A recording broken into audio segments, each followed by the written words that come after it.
ಅತಿ ಚಿಕ್ಕ ವಯಸ್ಸಲ್ಲಿ ಅಮ್ಮನನ್ನ ಕಳೆದುಕೊಂಡ ಶ್ರೀನಿಧಿ ಶೆಟ್ಟಿ. ಕೆಜಿಎಫ್ ಬೆಡಗಿಯ ನೋವಿನ ಕಥೆ.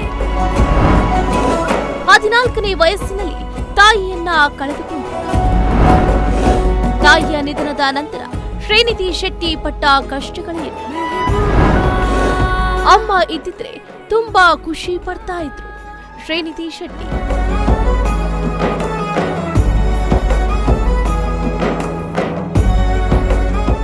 ತೆಲುಗಿನ ಹಿಟ್ 3 ಚಿತ್ರದ ಮೂಲಕ ಸದ್ಯ ಎಲ್ಲೆಡೆ ಸದ್ದು ಮಾಡ್ತಾ ಇರುವ ಬೆಡಗೆ ಶ್ರೀನಿಧಿ ಶೆಟ್ಟಿ ತಮ್ಮ 14ನೇ ವಯಸ್ಸಿನಲ್ಲಿ ಅಮ್ಮನನ್ನ ಕಳೆದುಕೊಂಡ ಕುರಿತು ಹೇಳಿ ಭಾವುಕರಾಗಿದ್ದಾರೆ.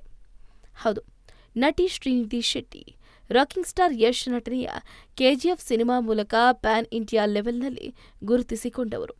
ರೀನಾ ಪಾತ್ರದಲ್ಲಿ ಹುಡುಗರ ಹಾರ್ಟಿಗೆ ಲಗ್ಗೆ ಇಟ್ಟ ಕರಾವಳಿ ಬೆಡಗಿ ಸದ್ಯ ಬ್ಯಾಕ್ ಟು ಬ್ಯಾಕ್ ಸಿನಿಮಾಗಳಲ್ಲಿ ಬ್ಯುಸಿಯಾಗಿದ್ದಾರೆ.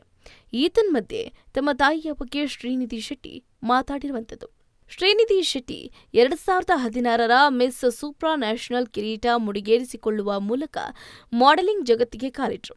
ಆದರೆ ಈ ಮಂಗಳೂರು ಬೆಡಗಿಗೆ ಹೆಸರು ತಂದುಕೊಟ್ಟಿದ್ದು ಸೂಪರ್ ಹಿಟ್ ಸಿನಿಮಾ ಕೆಜಿಎಫ್. ಹೌದು, ಪ್ಯಾನ್ ಇಂಡಿಯಾ ಸಿನಿಮಾ ಆಗಿ ಹೆಸರು ಮಾಡಿದ ಕನ್ನಡದ ಬ್ಲಾಕ್ ಬಾಸ್ಟರ್ ಸಿನಿಮಾ ಕೆಜಿಎಫ್ 1 ಮತ್ತು 2ರಲ್ಲಿ ರೀನಾ ದೇಸಾಯಿ ಆಗಿ ಮೋಡಿ ಮಾಡಿದ ಮೆಹಬೂಬಾ ಶ್ರೀನಿಧಿ ಶೆಟ್ಟಿ ನಟಿಸಿದ ಮೊದಲ ಸಿನಿಮಾದಲ್ಲಿ ಜನಪ್ರಿಯತೆ ಪಡೆದರು ಶ್ರೀನಿಧಿ. ಬಳಿಕ ತಮಿಳಿನಲ್ಲಿ ವಿಕ್ರಮ್ ಜೊತೆ ಕೋಬ್ರಾ ಸಿನಿಮಾದಲ್ಲಿ ನಟಿಸಿದ್ರು. ಇದೀಗ ನಾನಿ ಅಭಿನಯದ ಸದ್ಯ ಯಶಸ್ವಿಯಾಗಿ ಸಾಗ್ತಾ ಇರುವ ಹಿಟ್ 3 ಸಿನಿಮಾದಲ್ಲಿ IPS ಆಫೀಸರ್ ಆಗಿ ನಟಿಸಿದ್ದಾರೆ ಶ್ರೀನಿಧಿ ಶೆಟ್ಟಿ. ಸದ್ಯ ಹಿಟ್ 3 ಪ್ರಮೋಷನ್ಗಾಗಿ ಹಲವು ಇಂಟರ್ವ್ಯೂಗಳಲ್ಲಿ ಕಾಣಿಸಿಕೊಳ್ತಾ ಇರುವ ಶ್ರೀನಿಧಿ ಇತ್ತೀಚೆಗೆ ಇಂಟರ್ವ್ಯೂ ಒಂದರಲ್ಲಿ ತಾವು 14ನೇ ವಯಸ್ಸಿನಲ್ಲಿ ತಾಯಿಯನ್ನ ಕಳೆದುಕೊಂಡಿರೋದ್ರ ಬಗ್ಗೆ ತಿಳಿಸಿ ಭಾವುಕರಾದರು. ಶ್ರೀನಿಧಿ ಶೆಟ್ಟಿ ಹೆಚ್ಚಾಗಿ ತಮ್ಮ ತಂದೆಯ ಕುರಿತು ಹೇಳ್ತಾನೆ ಇರ್ತಾರೆ. ನಟಿಯ ಇನ್ಸ್ಟಾಗ್ರಾಮ್ ನೋಡಿದ್ರೆ ಅಲ್ಲೂ ಸಹ ತಂದೆ ಜೊತೆಗಿನ ಫೋಟೋಗಳನ್ನ ಕಾಣಬಹುದು. ಆದರೆ ತಾಯಿಯ ಬಗ್ಗೆ ನಟಿ ಮಾತಾಡಿದ್ದೇ ಕಡಿಮೆ. ಕೆಜಿಎಫ್ 1 ಮತ್ತು ಕೆಜಿಎಫ್ 2 ಸಿನಿಮಾದಿಂದ ಕನ್ನಡ ಅಷ್ಟೇ ಅಲ್ಲದೆ ಪ್ಯಾನ್ ಇಂಡಿಯಾದಲ್ಲಿ ಎಷ್ಟು ದೊಡ್ಡ ಮಟ್ಟದಲ್ಲಿ ಸೌಂಡ್ ಮಾಡಿದ್ರೋ ಅಷ್ಟೇ ನೋವನ್ನ ಅವರ ಜೀವನದಲ್ಲೂ ಕೂಡ ಅನುಭವಿಸಿದ್ದಾರೆ. ಯಾಕಂತಂದ್ರೆ ರಾಕಿಂಗ್ ಸ್ಟಾರ್ ಯಶ್ ಮತ್ತು Srinidhi Shetty on screen chemistry ಎಷ್ಟು ಮೋಡಿ ಮಾಡಿತ್ತು. ಸದ್ಯ ಟಾಕ್ಸಿಕ್ ಸಿನಿಮಾದಲ್ಲಿ ರಾಕಿ ಬಾಯ್ ಖುಷಿಯಾಗಿದ್ದಾರೆ, ಹಾಗೆ ಬ್ಯುಸಿ ಆಗಿದ್ದಾರೆ. ಇತ ಕೆಜಿಎಫ್ ಬೆಡಗಿ ಶ್ರೀನಿಧಿ ಶೆಟ್ಟಿ ಕೂಡ ಸಿನಿಮಾಗಳಲ್ಲಿ ಬ್ಯುಸಿ ಆಗಿದ್ದಾರೆ.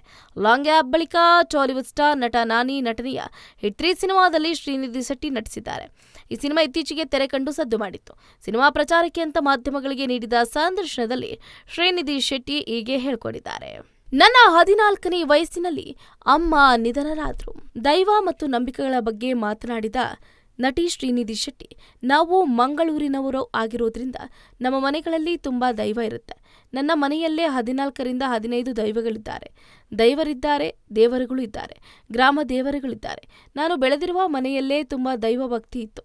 ನನ್ನ ಅಮ್ಮ ತೀರಿ ಹೋದಾಗ ದೇವರು ಭಕ್ತಿ ಎಲ್ಲವೂ ಛಿದ್ರವಾಯಿತು. ಅಮ್ಮ ತೀರ್ಕೊಂಡಾಗ ನನಗೆ ಕೇವಲ 14 ವರ್ಷ ವಯಸ್ಸು. ನಾನು ಎಲ್ಲವನ್ನ ಪ್ರಶ್ನಿಸ್ತಾ ಇದ್ದೆ. ಎಲ್ಲದರಿಂದ ನಾನು ತಪ್ಪಿಸಿಕೊಳ್ತಾ ಇದ್ದೆ. ನಾನು ಬೆಂಗಳೂರಿಗೆ ಬಂದ ಮುಖ್ಯ ಕಾರಣವೇ ಅದು ಅಂತ ಇತ್ತೀಚೆಗೆ RJ ಮಯೂರ ಯೂಟ್ಯೂಬ್ ಚಾನೆಲ್ಗೆ ನೀಡಿದ ಸಂದರ್ಶನದಲ್ಲಿ ಹೇಳ್ಕೊಂಡಿದ್ದಾರೆ. ಶ್ರೀನಿಧಿ 10ನೇ ತರಗತಿಯಲ್ಲಿರುವಾಗಲೇ ತಾಯಿಯನ್ನ ಕಳ್ಕೊಂಡ್ರಂತೆ. ಆ ಸಂದರ್ಭದಲ್ಲಿ ಅವರಿಗೆ ದೇವರ ಮೇಲಿನ ಭಕ್ತಿ, ನಂಬಿಕೆ ಎಲ್ಲವೂ ಕೂಡ ಒಂದೇ ಬಾರಿಗೆ ಛಿದ್ರವಾಗಿ ಹೋಯ್ತಂತೆ. ಆ ಟೀನೇಜ್ನಲ್ಲಿ ಅಮ್ಮ ಇಲ್ಲದ ನೋವಿನಲ್ಲಿ ಎಲ್ಲರಿಂದಲೂ ಸುತ್ತಲಿನ ಎಲ್ಲ ವಿಷಯಗಳಿಂದಲೂ ಎಸ್ಕೇಪ್ ಆಗೋದಕ್ಕೆ ಸಾಕಷ್ಟು ಪ್ರಯತ್ನವನ್ನ ಪಟ್ಟರಂತೆ. ಆ ಸಂದರ್ಭದಲ್ಲಿ ಮನೆಯಲ್ಲಿ ಇರೋದಕ್ಕೆ ಶ್ರೀನಿಧಿ ಶೆಟ್ಟಿಗೆ ಇಷ್ಟವಾಗಿರ್ಲಿಲ್ವಂತೆ. ಅದಕ್ಕಾಗಿಯೇ ಮನೆ, ಆ ಜಾಗ, ಆ ಊರು ಎಲ್ಲವನ್ನ ಬಿಟ್ಟು ಬೆಂಗಳೂರಿಗೆ ಬಂದು ಸೇರ್ಕೊಂಡ್ರಂತೆ.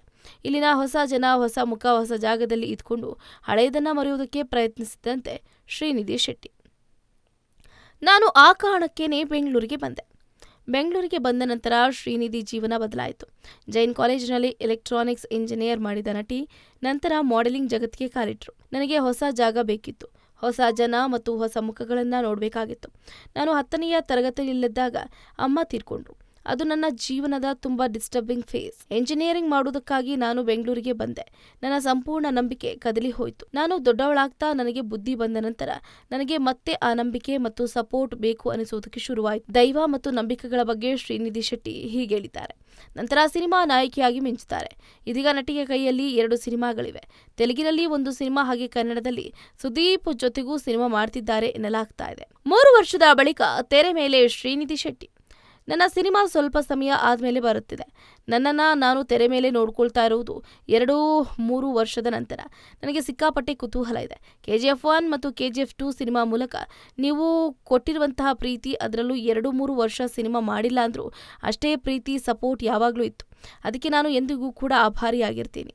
ಶ್ರೀನಿಧಿ ಶೆಟ್ಟಿ ರಾಕಿಂಗ್ ಸ್ಟಾರ್ ಯಶ್ಗೆ ನಾಯಕಿಯಾಗಿ ಸತತ 5 ವರ್ಷಗಳ ಕಾಲ KGF 1 ಮತ್ತು KGF 2 5 ವರ್ಷ ಮೀಸಲಿಟ್ಟರು. ಆನಂತರ ತಮಿಳು ಸ್ಟಾರ್ ನಟ ಚಿಯಾನ್ ವಿಕ್ರಮ್ಗೆ ನಾಯಕಿಯಾಗಿ ಕೋಬ್ರಾ ಸಿನಿಮಾ ಮೂಲಕ ಹಿಟ್ ಕೊಡುವುದಕ್ಕೆ ಮುಂದಾದರು. ಆದರೆ ಆ ಸಿನಿಮಾ ಅಷ್ಟಾಗಿ ಸೌಂಡ್ ಮಾಡಲಿಲ್ಲ. 3 ವರ್ಷಗಳ ಗ್ಯಾಪ್ನ ಬಳಿಕ ನಾನಿ ನಟನೆಯ ಹಿಟ್ 3 ಸಿನಿಮಾ ಮೂಲಕ ಶ್ರೀನಿಧಿ ಶೆಟ್ಟಿ ಕಮ್ಬ್ಯಾಕ್ ಮಾಡಿದ್ದಾರೆ. ಜೊತೆಗೆ ಬೇರೆ ಬೇರೆ ಸಿನಿಮಾಗಳಲ್ಲೂ ಕೂಡ ಶ್ರೀನಿಧಿ ಶೆಟ್ಟಿ ಬ್ಯುಸಿಯಾಗಿದ್ದಾರೆ. ಹೆಚ್ಚಿನ ಸುದ್ದಿಗಳಿಗಾಗಿ ನಮ್ಮ ಚಾನೆಲ್ನ ಸಬ್ಸ್ಕ್ರೈಬ್ ಮಾಡಿ.